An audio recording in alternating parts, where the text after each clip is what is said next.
But even my parents, my mother and my father, they never believed that Isa alayhi salam was Allah subhanahu wa ta'ala. And I myself could never accept it. So throughout my life before Islam, I always believed that Allah is one. شاب بريطاني اسمه تيم كان لأبي بكر أثر في ثباته وإسلامه بعد أن حضر دورة عنه في لندن فتأثر بها كثيراً. When I moved to London around 4 years ago, I was a Muslim for about a year or two. I got the chance to move on to a course, and they based that upon Abu Bakr as-Siddiq. You'd say Abu Bakr lived his life giving for the Prophet ﷺ, and how he went through hijrah with him, he went through many things with him, and how his life is impacting the lives of people still now today.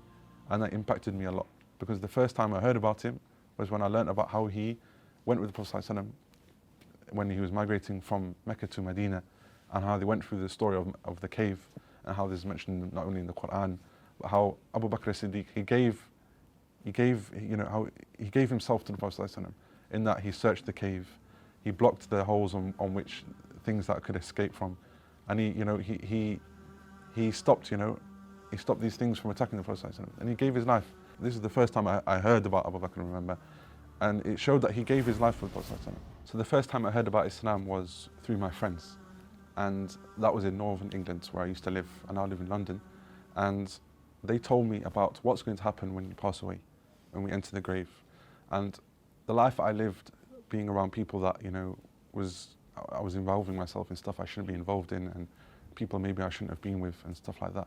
I never really thought about what's going to happen when I pass away.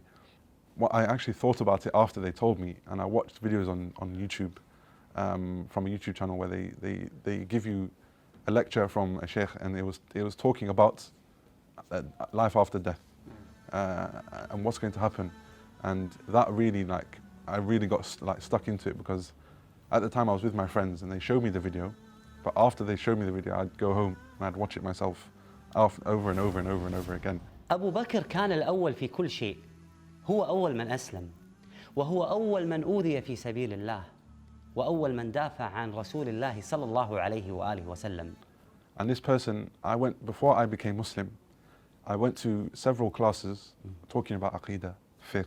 I wasn't a Muslim, and I was learning about these things, subhanAllah. Before I took my Shahada, I was in this house. I went about 4 weeks in a row.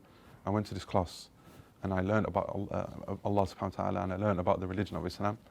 And then I went to Jum'ah before, qabla in Islam, I went to Jum'ah, subhanAllah, and I prayed my salah in my Jum'ah, and I saw what Muslims do. Before that, I never knew how they pray salah, how they go to the masjid, they make wudu. I learned about Islam from when I went to Jum'ah, and he invited me around. He brought food, so he knew I wanted to take my Shahada.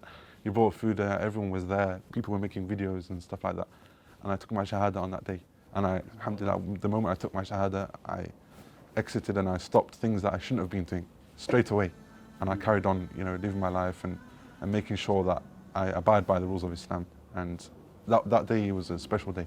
And I always remember it, because as soon as I took my Shahada, everyone, Allahu Akbar, shaking my hands, handshakes, so many people were there, alhamdulillah, it was amazing. اللهم لك الحمد. الله يثبتنا وياك يا رب.